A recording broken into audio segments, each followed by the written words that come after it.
Hello, saver. Whether you're saving for that trip to the tropics or saving for an emergency, now is the time to take advantage of Wells Fargo's savings options.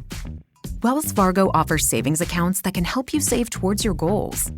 So, what are you saving for? Visit a Wells Fargo branch or wellsfargo.com/save to open a savings account today. Wells Fargo Bank, N.A., member FDIC. History as it happens, May 2nd, 2024. The Fascism Distraction. I'm talking about fascism. Donald Trump is a fascist. Here's his populist crowd, here's his uniform, here's his racism, here's his glorification of violence and militarism. Are we still saying this is not at all reminiscent of fascism? They're poisoning the blood of our country. That's what they've done. They're coming into our country from Africa, from Asia, all over the world. They're pouring into our country. What difference does it make whether it's Mussolini or somebody else? It's certainly a very interesting quote. We had a crazy, delusional, authoritarian, dangerous, criminal President of the United States. If we're going to solve our problems, we have to accurately identify the causes. Is fascism really what's ailing the American body politic? A new anthology of essays attempts to tackle the fascism question, which has been a liberal preoccupation since 2016. One of the problems is we can't seem to agree on what fascism is to begin with. That's next as we report History as It Happens, a podcast from the Washington Times. I'm Martin DeCaro. There are several ways to approach this problem. There's the analytical way and there's the political way, and the term is used differently analytically when you're trying to examine it as a scholar or a thinker or an analyst, and the term is used differently when you're at a protest and you're calling someone a fascist. So there are different valences of the term. But generally, I think the starting point of fascism should not be that things that are bad that are associated with the right wing that happen, but must be in some meaningful way historically linked to the actual fascist regimes of Italy, fascist Italy, and Nazi Germany in the 1920s and 1930s. Otherwise, the term is just floating and means whatever someone wants it to mean. Okay, let's start with a multiple choice question. I'm going to play a clip of a politician speaking. It runs about 2 minutes. Listen closely to the ideas he expresses, and then answer, is this Hitler, Mussolini, or Pat Buchanan? The first challenge we face, then, is economic, presented by the rise of a European superstate and a dynamic Asia led by Japan. The 20th century was the American century, but they intend to make the 21st the century of Europe and the century of Asia. And so, as we Americans congratulate ourselves on the victory for freedom that we, first and foremost, won, and one together for all mankind, we must begin to prepare for the new struggles that are already underway. All the institutions of the Cold War, from vast permanent U.S. armies on foreign soil to old alliances against communist enemies that no longer exist, to billions in foreign aid, must be re-examined.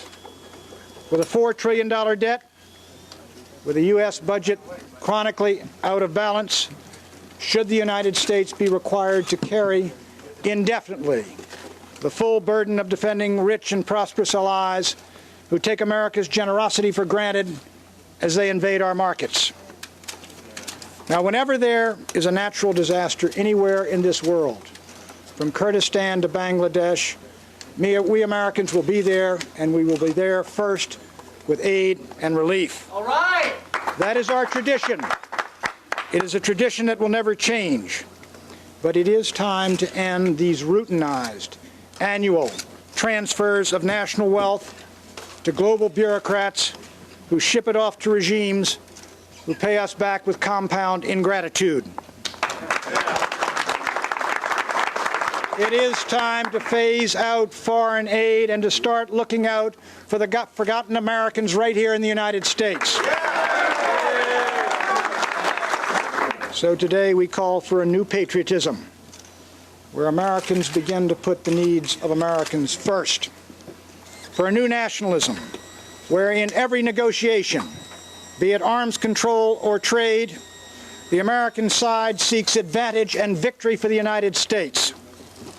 And the people of this country need to recapture our capital city of Washington from lobbyists and registered agents of foreign powers who are hired to look out for everybody and everything except the national interest of the United States. Well, obviously that wasn't Hitler or Mussolini. So why did I pick Pat Buchanan's campaign kickoff announcement from December 1991, a couple of months before his surprisingly strong showing in the New Hampshire Republican primary?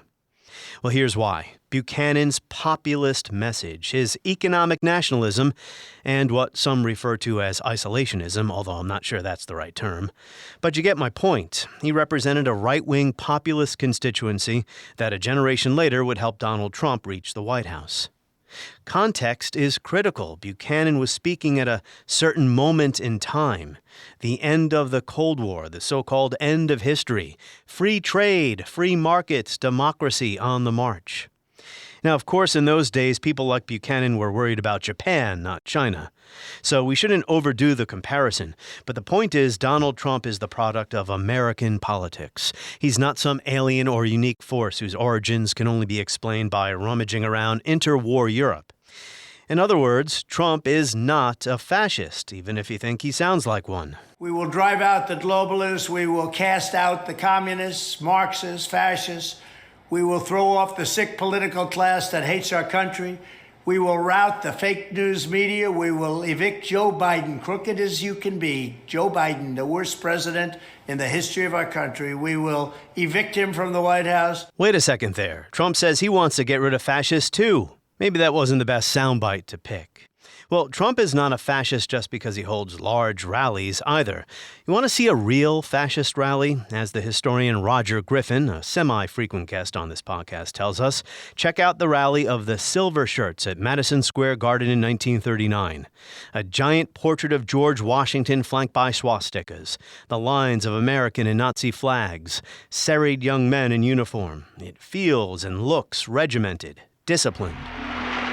If you ask what we are actively fighting for under our charter. First, a social just white Gentile ruled United States. Second, Gentile-controlled labor union free from Jewish Moscow-directed domination. Griffin's one-sentence definition of fascism is a political ideology whose mythic core, in its various permutations, is a palingenetic form of populist ultranationalism. The word palingenetic refers to notions of national rebirth. Unfortunately, Griffin's work does not appear in a thought-provoking anthology of essays edited by the historian Daniel Steinmetz Jenkins. Did It Happen Here? Perspectives on Fascism and America. Griffin's absence notwithstanding, you should read this book anyway. There are about 30 short essays, some arguing Trump is a fascist or that America has a fascism problem, some arguing the other side. Trump is not a fascist, and fascism is not the right way to analyze our troubles. In my review, published at the Washington Times website April 25th, I cite Griffin's work on the centrality of national rebirth, or palingenesis, to fascist ideology.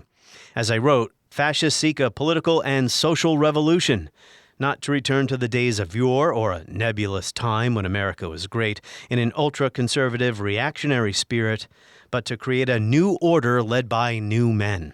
Interwar Europe's fascists wish to blaze a third way between socialism and capitalism, transcending the manifest failures of parliamentary democracy in dealing with economic depression and national humiliation.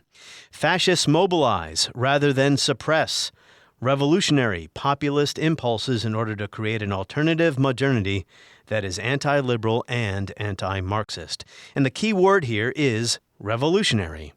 Again, I must credit Roger Griffin, as well as Ian Kershaw and Richard Evans, genuine experts on fascism or the Third Reich, for influencing my thinking about this subject. One of the essays in Did It Happen Here? Was co-authored by historian Daniel Bessner at the University of Washington. He is also the co-host of the popular podcast American Prestige. In a recent one of his episodes, published on April 23rd, Bessner and co-host Derek Davison talked to Daniel Steinmetz Jenkins about his book. And if you're wondering why Steinmetz Jenkins is not my guest here today, he is the one who compiled the essays in book form, after all. Well, he was simply unavailable. A lot of the historians I reach out to at this time of year, late April, early May, are swamped with end-of-semester responsibilities. Daniel Bessner, welcome. Thank you very much for having me. So you're a historian and a podcast host. I've caught a few of your episodes. You cover some of the same ground I do, kind of high-level intellectual discourse over what's going on in the world. So, yeah, well, my nephew is a big fan of yours. So I appreciate it. Tell him I'm a big fan of him. And you just discussed this fascism stuff on a recent episode, maybe your most recent one. Sorry to pull you into this once more. I hope you can get through one more interview about this. Yeah, it's like The Godfather. Every time I think I'm out, they pull me back in. But yeah, no, happy to talk about the fascism debate. Well, it is a curious thing why this has become such a preoccupation. Just briefly, though, and somewhat related, there have been protests against the war in Gaza at a number of American universities. Sometimes these are called anti-war protests. Sometimes they're called pro-Palestinian. On Fox News, for instance, they call it anti-Israel or anti-Semitic demonstrations. What's your view on what's going on here now? I mean, I'm in support of the students. I'm in support of their free speech rights, their right to demonstrate, their right to locate on college campuses. I'm very against calling in the police, and I don't think the protests are, broadly speaking, anti-Semitic.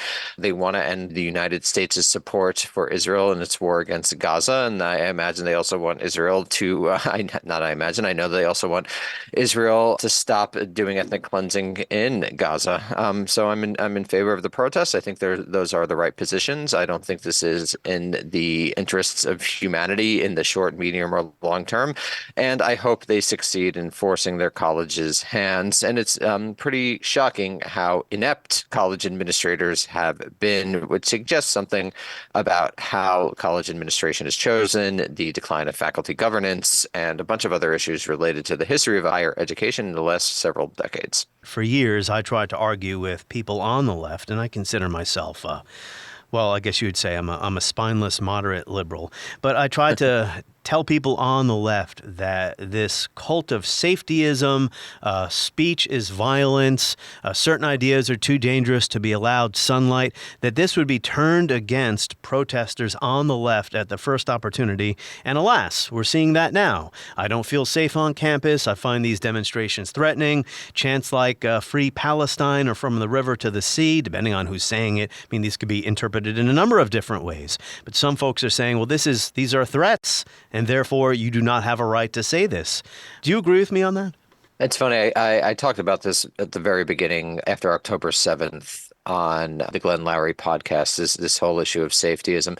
I mean, I think the real issue is that these are just the material structures of the university, that the university perceives itself as having to answer to particular donors and particular financial constituencies with regards Israel, and doesn't need to answer to those donors with regards other issues like diversity, equity, and inclusion. So it's just what happens when the rubber hits the road and an issue that the money actually cares about, the university follows the money. That's what's happening, as opposed to, people are always hypocritical. Institutions are always hypocritical. Right. This is just has to do with the people who put money into universities care about Israel, and they don't really care about the other issues in the same way. So that's why you see universities starting to care, or trying to break up encampments, calling in the NYPD when it comes to Colombia, et cetera, et cetera. Yeah. You agree that some of these slogans that are being chanted at these rallies or demonstrations aren't necessarily violent.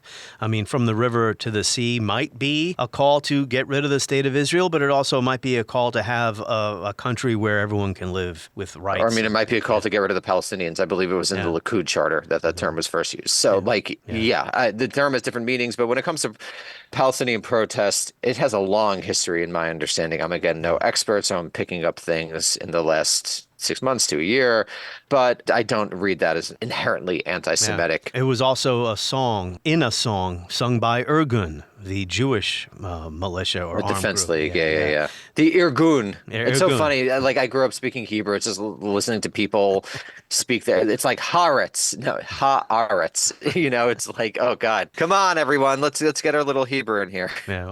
Ian Lustig, I have to credit him for telling me about that anecdote about From the River to the Sea was in the Irgun. We'll move on now to the the They were a subject of Zionist paramilitary group. yes, Yes. or In a the 30s and terrorist 40s. group. I mean, they did things that we would consider. I mean, I don't terrorism. like to use the word terrorism. I look at the work of Lisa Stepnitsky. It's like such an obvious political term that, one person's terrorism, another person blah, blah, blah, blah, blah.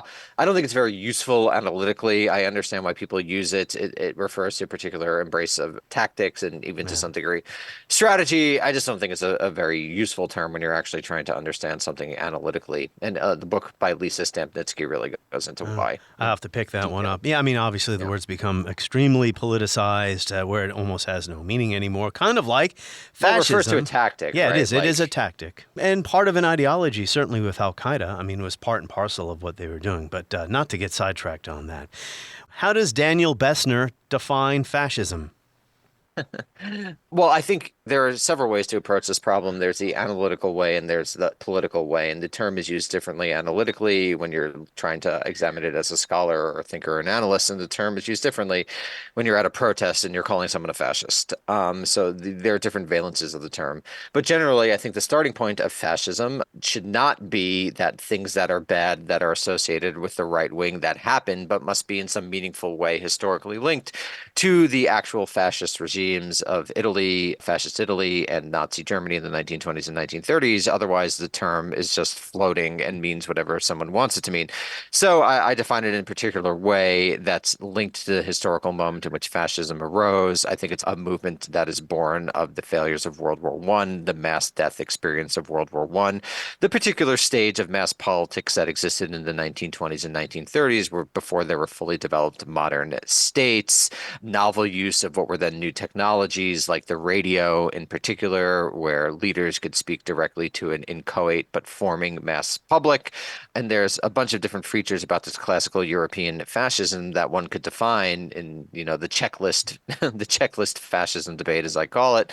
But I think most of the meaningful circumstances that actually gave rise to fascism in the 20s and the 30s are not really present in the United States. Something that people on the left often like to add to that is also fascism is a response to an actual organized left wing, the threat of genuine communism or even genuine social democracy, which is not exactly in the offing in the contemporary United States.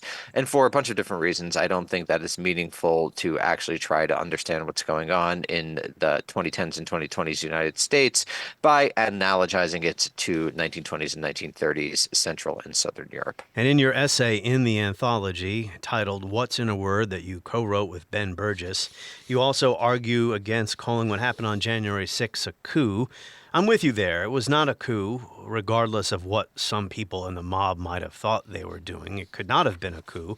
Although Mark Graber, Sean Willent, some others have convinced me that it fits the definition of insurrection.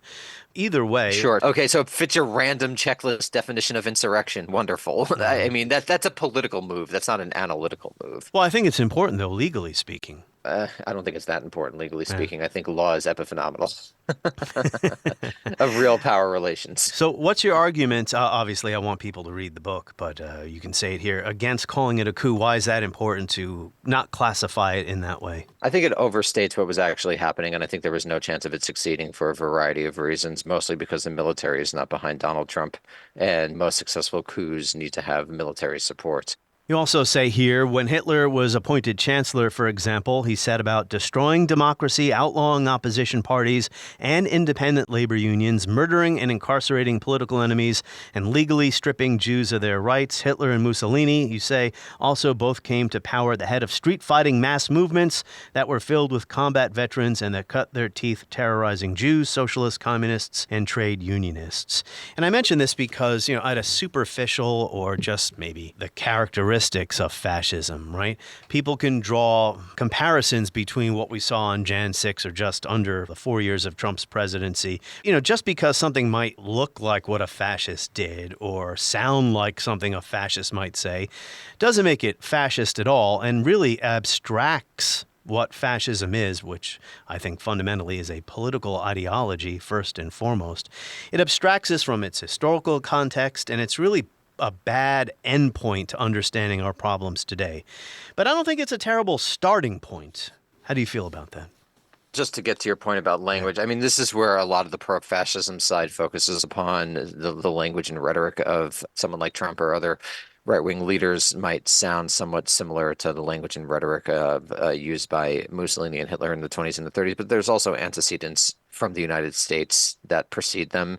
So if you're going to try to make an analogy or try to look for the sources of something or try to understand the social meaning, which is more important, of this rhetoric and how it relates to what's actually going on materially on the ground, I don't think you necessarily have to move to the 20s and the 30s.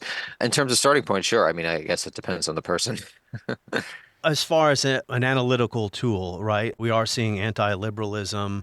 As Roger Griffin said on my show, he coined a new term for this: incurvation, turning in on yourself, rejecting otherness, rejecting migrants, rejecting multiculturalism, political pluralism, etc., that we're seeing in formally or weak democratic states now. I mean, sure, that's not like exactly new in American history. Yeah, exactly. I mean, that goes back to the beginning of the Republic. Yeah. Is that fascism? Only if you want to call it fascism. And I think that includes what is the profoundly American story, basically. Yeah.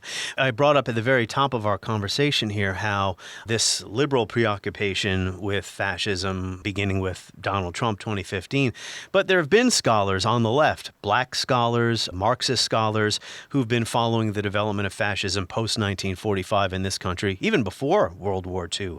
For instance, the Ku Klux Klan, Jim Crow.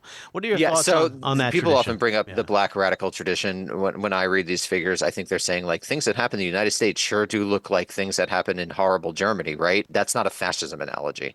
That is trying to build political consciousness by making comparisons between what is supposedly a liberal, technically is an analogy, between a liberal democratic state and what was going on in fascist Germany. That's not saying that fascism is the United States. I think it's a profound misreading, frankly, that people are reading into what they actually want. You know, there was a particular political moment when anti-fascism was rhetorically powerful, and you have black radical thinkers basically saying something along the lines of, like I said, oh, sure does look like Jim Crow mirrors the Nuremberg laws, and they're absolutely correct. There are echoes there of racial oppression that are evident in both laws.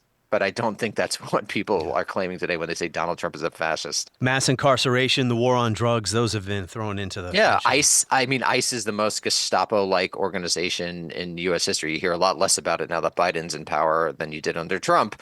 But yeah, absolutely. And I think there are features of modernity that point themselves towards these types of oppressive autocratic institutions.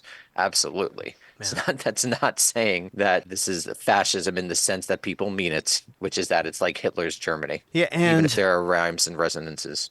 Yeah, I mean, a lot of this stuff can just be placed under authoritarian police states that have existed over time. Forever. And right-wing, it's right-wing American populism. Stalinism. Which has a long history. Yeah. Stalin had a gulag, so there's your mass incarceration. Yeah, so Stalin fascist? I mean, America, like you said, is democracy fascist? Sure, you know. Well, I guess, there could be inklings of this stuff that exist within a democracy, anti-liberal impulses, but that doesn't, of course, make it fascist. I mean, absolutely. I mean, first of all, it depends what you mean by liberal, but like we have an incredibly undemocratic political system. It's anti-majoritarian structures from the very beginning that were put in there. And I think that's what Donald Trump, he wouldn't have been president without, say, the Electoral College. Yeah, of course. I think that's the origins of what we have to deal with here, not 1920s, 1930s fascism, although, again, there are people who wrote essays in this book saying we have to look at American fascism. But I agree with you, though. We can't abstract that from its historical context. There was a certain time and place that produced this ideology. Absolutely. And if you're going to extract like World War I and the fact of an existing communist movement from saying something as fascism, then you're extracting fascism. You could certainly say that political leaders in the 2020s are influenced in part, some political leaders, by fascist rhetoric, if you want to draw those conclusions. But the way that people like Jason Stanley do it when he does his linguistic analysis, it's just so broad, and he refers to features that are evident in pre-fascist and non-fascist societies. So then what is distinct about the fascism? I think you would need the material, a historical reality there to make the claim. And it's just so different that it just doesn't seem to me like a useful analogy. What do you think? Not to say that there aren't resonances. Of course there are. What do you think of the Marxist analysis that fascism is a tool of capitalism? It's partially true. I think fascism's more than that, but that there's an element that fascist governments in real historical time shored up features of capitalist political economy. Certainly, there was what was called the corporate state in Italy, right? So it was like a third way between and there was big capitalism. business with Nazi Germany, and the way they treated labor wasn't always great. Sure, absolutely. So it's a feature of it. Yeah, well, that's what Robert Paxton said, the great fascist scholar. His Anatomy of Fascism is an excellent book, but he takes about 200 or 300 pages to actually define it.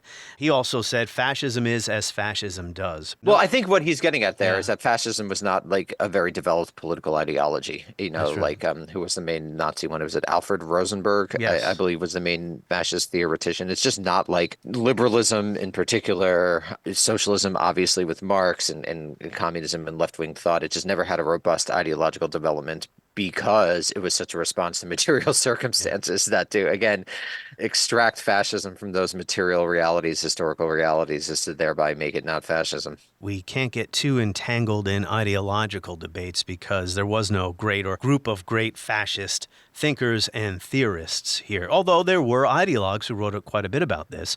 Roger Griffin has studied these people as much as anyone I know of. Roger's had a large influence on my thinking about this political ideology, as has Richard Evans, who wrote an essay in the book saying Trump is not a fascist, as has Ian Kershaw, who's a specialist on the Third Reich. I think if you're going to talk about fascism, you must emphasize two or three things, or it's not fascism. One of them is revolution. It's a revolutionary ideology that seeks to mobilize revolutionary populist impulses for the purpose of rebirth, or what Griffin says, and this is a term that no one knows the definition of, palingenesis, which is a synonym of rebirth, a new Germany, a new Italy, an alternative modernity. So fascism both looks back and looks forward, looks ahead. Yeah, but see, this is what so does every political movement. I mean, like that is such a general thing to say about politics. You could say that about the New Left. You could say that about Reagan. You could say that about Obama. You could say that about Trump. That is so general that to me it is totally useless. Really? But Reagan wasn't a revolutionary, despite what everyone said about the Reagan Revolution. Neither was Obama. They didn't want to create a new country or a new order. I mean, you could say the same. Hitler was also making use of extant German institutions, you know, like, so then what is the criterion of demarcation between true revolution and not true revolution? I mean, you could say the Bolshevik Revolution, which totally excised a new state, was revolutionary. The Nazis certainly did make a new state in certain regards, but so did absolutely Reagan. Reagan totally transformed with his neoliberal deregulatory agenda. I just wrote a long piece about this for Harper's. He absolutely revolutionized the state. So then you're coming up with a semi-random criterion of demarcation that is mostly linked to what you want to identify as fascism. You don't agree with Griffin's take on this? On that point, I think it's so general as to not be especially useful. I think it is a feature of modern politics to claim that you're looking backward while creating a new future. So there are different features of that. Like I think Jeffrey Herf's take on Nazism, I believe, is reactionary modernism, right? That's a particular way to do that. Reagan, with his sort of looking back toward a mythic past, but creating a quite revolutionary neoliberal deregulatory framework, is another way of doing that. Obama looking toward the past of sort of being the fulfillment of a multicultural America that is going to lead to a new future. And of course, Trump with Make America Great Again. So just off the top of my head, I thought of 3 American presidents in the last 40 years who could usefully be said to have done something relatively similar to that. It's so general that to me it's not a very useful demarcation line. Well, here's where I'll disagree with you. The whole Make America Great Again is a nebulous idea. As opposed to the 1,000-year Reich? Yeah, well, come on. The idea of kind of recapturing this period in time where America was great is kind of a reactionary conservative spirit rather than what fascism was, in my view, in Italy and Germany. It was almost an anthropological idea of creating new men, reforming society, the organic community. This was the term in Germany. Yeah. So new men was a thing across Europe in the 20s, first of all. Second of all, I could say you're right about Trump, but Reagan, I think, is much more of a useful comparison there with someone who's genuinely looking forward, but genuinely trying to create a new subject of history, a sort of neoliberal, deregulated subject that is able to unleash the forces of capitalism. Absolutely believe that. And this totally transformed the United States in the process, ending the New Deal order. I don't think Reagan created a new order. He operated within the existing one. I mean, he changed it dramatically. Yes, there was an age of Reagan, But he didn't create a So new so then order. now we're talking about what's new. Okay. And then we would have to go into the thing. So it's not, we're already in a not useful part of the conversation. We didn't stop being a democracy, though, right? We didn't stop being a politically pluralistic country.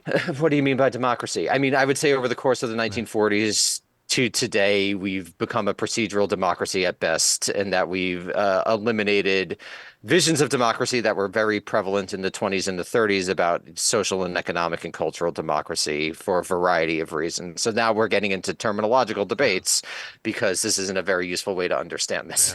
Yeah, I mean, this is the heart of the matter. Do you think ordinary citizens are discussing fascism like we're debating it here? No. Do you think it's an important issue for the upcoming election? No, I do not think it is important whatsoever. It is on near zero importance. Democracy, I think, is on people's minds, generally speaking. Sure. Of course, the way that debate is framed is vote Democrat to save democracy, vote against Trump, or else we're in trouble. Yeah, it's unclear from my research into this how useful that is. I think we're not going to necessarily know for a while, but that is certainly a framework that has been embraced by the Democratic Party. Absolutely. So what is our problem then if it's not fascism? I know I would only say we don't have all day. Well, I mean, the two main problems is we're not a real democracy, and neoliberal, unregulated, financialized capitalism is going to kill us all.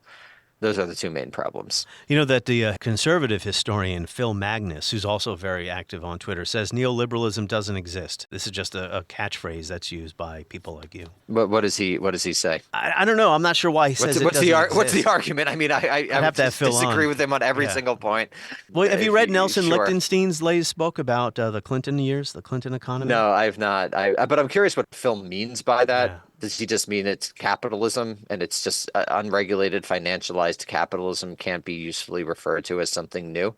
I agree there is such a thing as neoliberalism. Again, we can get caught up in endless debates about definitions, but I think what we did see starting in the post-Cold War period, the deregulation of financial markets in the United States, the movement of capital at dizzying speeds across the world and into developing countries, which of course had a lot of catastrophic consequences. We often forget about some of the Asian financial crises in the late 1990s. 97, yep. Yeah, 97. All right, so as I said at the end of my review of this very fine anthology of essays was Forever Wars, the opioid crisis, the chaotic response to COVID-19. That has nothing to do with fascism. Yeah, I mean, it's interesting because we're obsessed in this country with voters, but I think that one of the main threats is the fact that we have this state apparatus that is essentially totally de-democratized.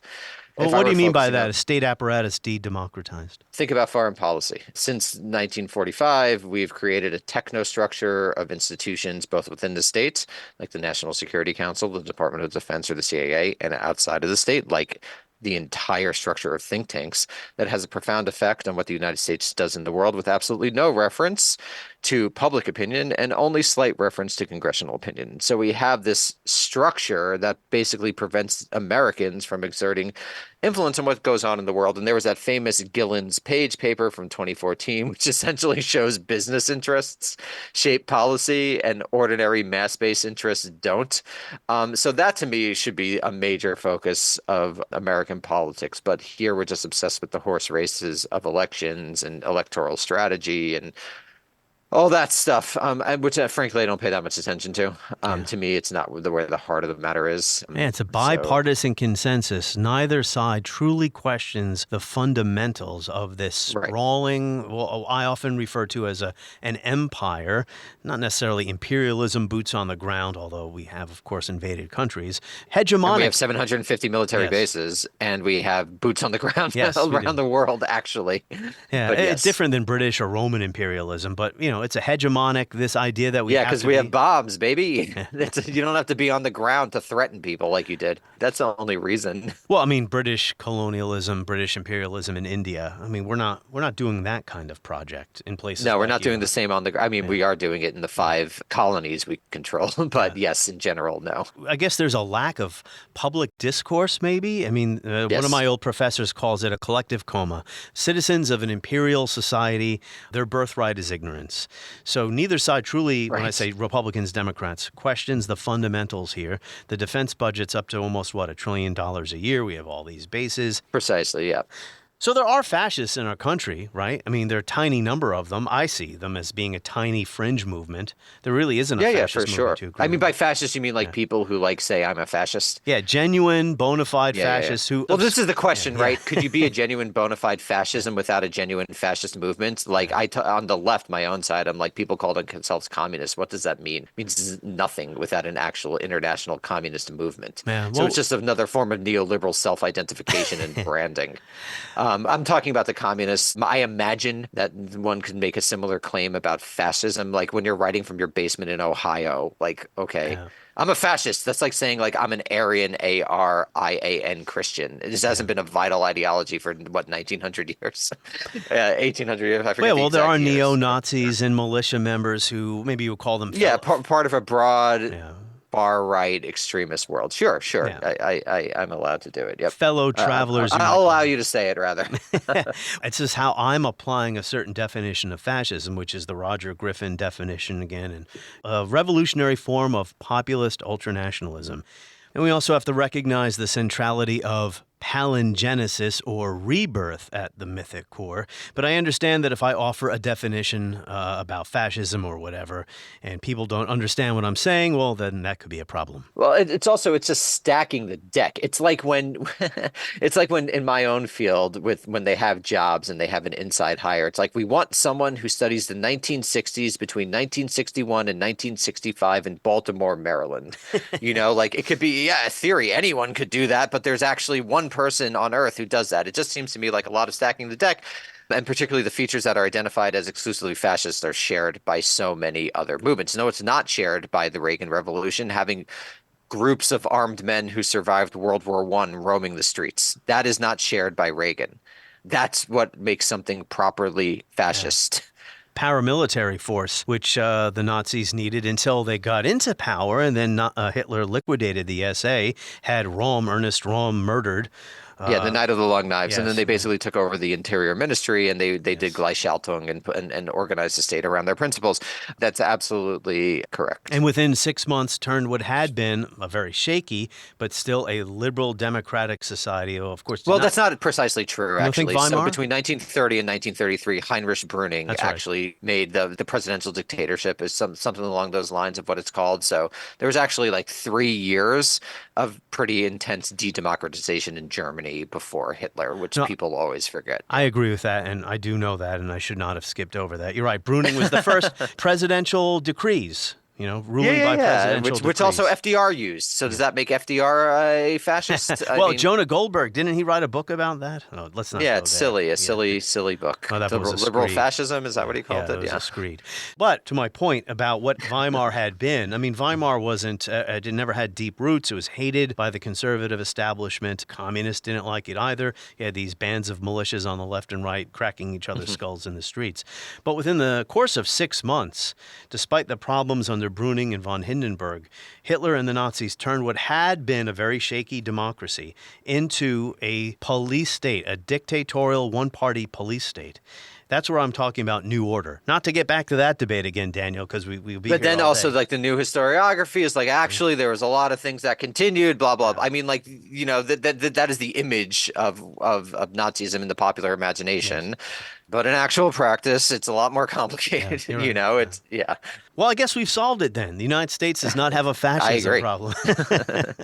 It's done, baby. We've solved the debate. Yeah. So, I mean, I do think the thing is running on fumes at this point. I don't think there's going to be many more salvos in this debate. There's really nowhere to go. What's the best argument you see on the other side? There aren't good ones because the best ones are rhetorical, which is weak. There are some really thought-provoking essays in this anthology, though, of people who might lean toward that argument that, yes, we have a fascism problem, but there were the ones that were written from the global perspective. There's a really great... Right. So I should say, I'm really speaking to the United States. I don't have area expertise in, let's say, India, which to me actually seems to have maybe genuine fascist movements. So I'm really only speaking about the United States here. Modi trying to define what it means to be Indian based on ethnicity and religion, Hindu nationalism. But that's also something that happens in the United States. But yeah, okay. Even if it's not official in various countries, there are still like, what is the normative French citizen? It's not a Muslim whose family is from North Africa, right? In many people's imagination. So these are things that states do that are often defined by race and class and all of those things that we scholars study. So last thing, why don't you tell us a little bit about your podcast, American Prestige? Sure. It's a foreign affairs podcast. We just released an episode. I was on a podcast called The Disagreement where I debated Shadi Hamid that people seem to really like. So if you like people yelling at each other, check that out. No one's ever raised their voice on my podcast, 340 or so episodes in here. I never raise my voice, no. That's good. So you're doing something wrong. Yeah, I just let people speak. I let their opinion. I challenge people sometimes, but, in a sly, gentle way. It's good to challenge. And American Prestige is available on every major podcast platform. Yes, and please subscribe. We thank Daniel Bessner of the University of Washington and, as mentioned, co-host of American Prestige. And the book we were discussing, Did It Happen Here? Perspectives on Fascism in America, edited by Daniel Steinmetz Jenkins. And while you're at it, you can sign up for my newsletter at historyasithappens.com, or you can search for the podcast on Substack. My new podcast episodes come out every Tuesday and Thursday, and the newsletter every Friday. On the next episode of History as It Happens, it'll be the next installment of my monthly series on important elections in American history. We're going to look at two, actually, the elections of 1860 and 1864. And my guests will be Sean Wilentz and Jim Oakes. This is History as It Happens, a podcast from The Washington Times. For the ones who work hard to ensure their crew can always go the extra mile, and the ones who get in early so everyone can go home on time, there's Grainger, offering professional-grade supplies backed by product experts so you can quickly and easily find what you need. Plus, you can count on access to a committed team ready to go the extra mile for you. Call, click Grainger.com, or just stop by. Grainger, for the ones who get it done.